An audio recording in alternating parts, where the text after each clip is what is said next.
CHAPTER III. The Coral Island, Our First Cogitations After Landing, and the Result of Them. We conclude that the island is uninhabited. There is a strange and peculiar sensation experienced in recovering from a state of insensibility which is almost indescribable, a sort of dreamy, confused consciousness, a half waking, half sleeping condition, accompanied with a feeling of weariness, which, however, is by no means disagreeable. As I slowly recovered and heard the voice of Peterkin inquiring whether I felt better, I thought that I must have overslept myself, and should be sent to the masthead for being lazy. But before I could leap up in haste, the thought seemed to vanish suddenly away, and I fancied that I must have been ill. Then a balmy breeze fanned my cheek, and I thought of home, and the garden at the back of my father's cottage with its luxuriant flowers, and the sweet scented honeysuckle that my dear mother trained so carefully upon the trellised porch. But the roaring of the surf put these delightful thoughts to flight, and I was back again at sea, watching the dolphins and the flying fish, and reefing topsails off the wild and stormy Cape Horn. Gradually the roar of the surf became louder and more distinct. I thought of being wrecked far, far away from my native land, and slowly opened my eyes to meet those of my companion Jack, who, with a look of intense anxiety, was gazing into my face. "Speak to us, my dear Ralph," whispered Jack tenderly. "Are you better now?" I smiled and looked up, saying, "Better? Why, what do you mean, Jack? I'm quite well."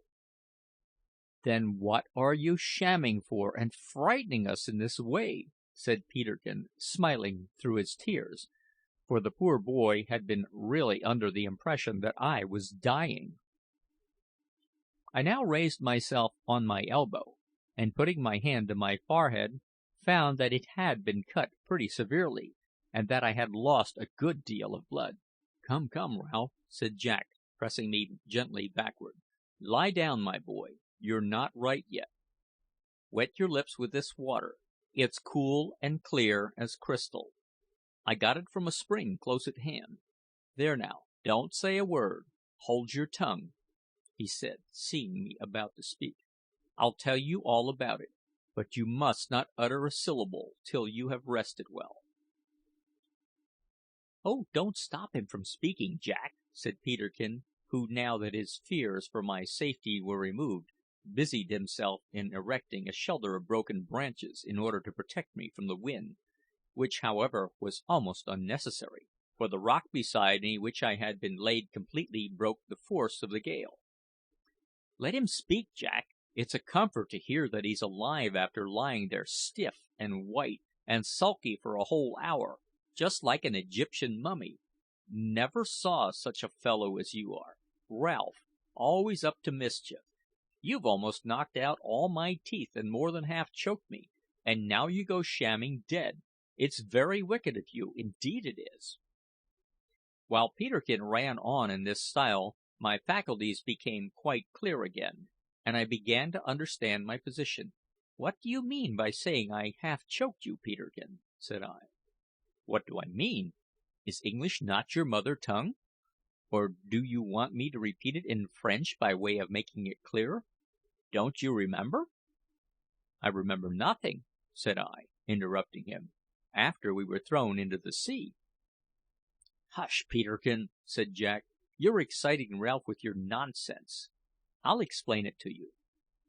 You recollect that, after the ship struck, we three sprang over the bow into the sea? Well, I noticed that the oar struck your head, and gave you that cut on the brow which nearly stunned you, so that you grasped Peterkin round the neck without knowing apparently what you were about.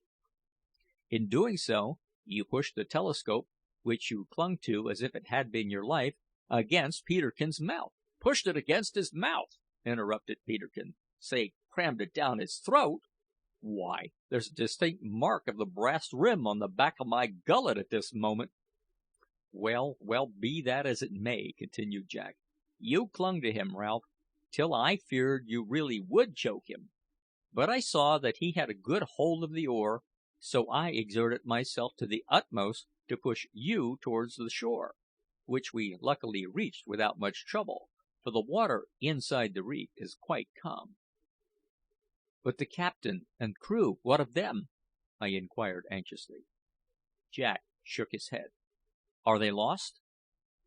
"No, they are not lost, I hope; but I fear there is not much chance of their being saved.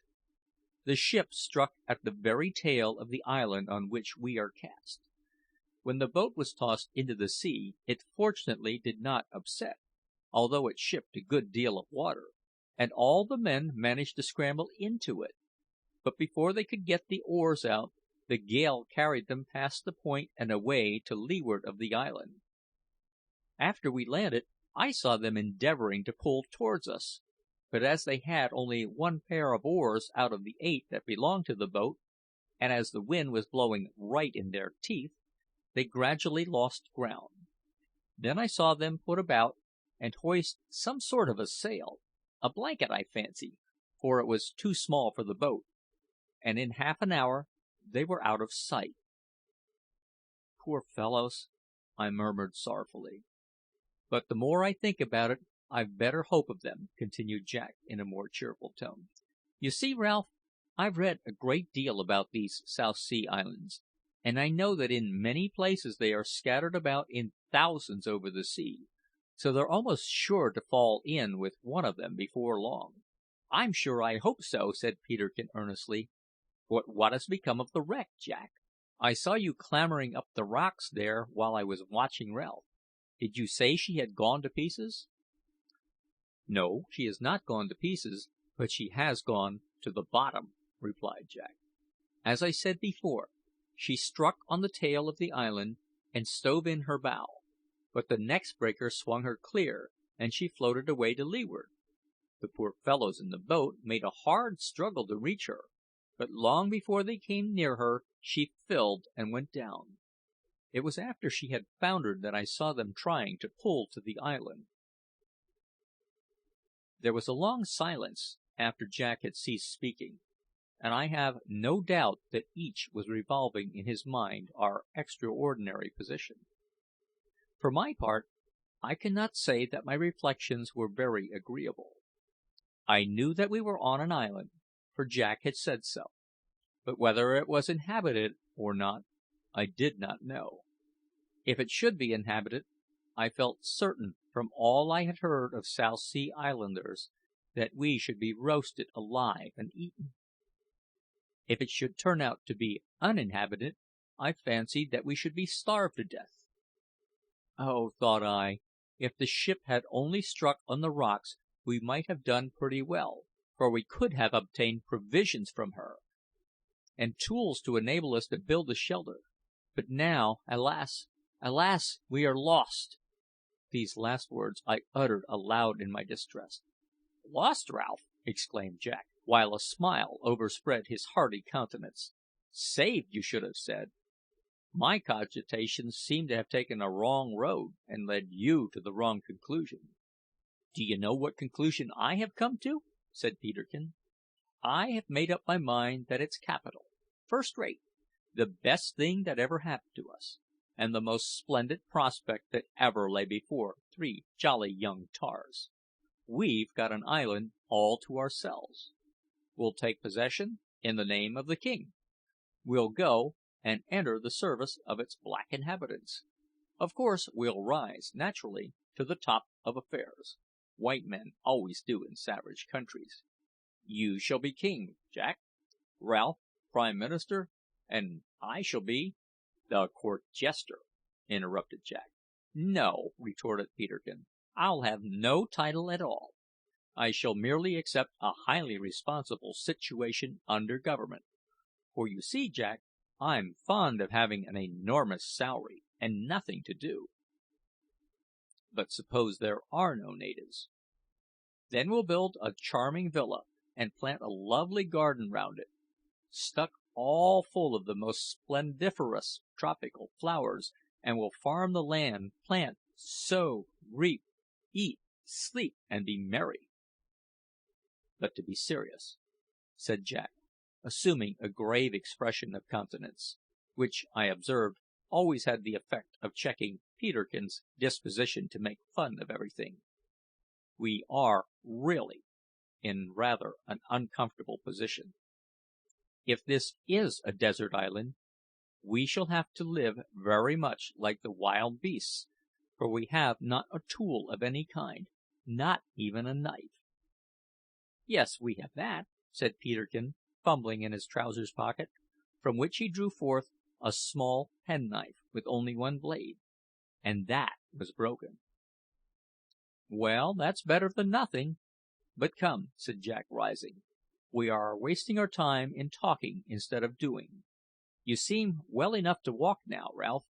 Let us see what we have got in our pockets, and then let us climb some hill and ascertain what sort of island we have been cast upon; for, whether good or bad, it seems likely to be our home for some time to come."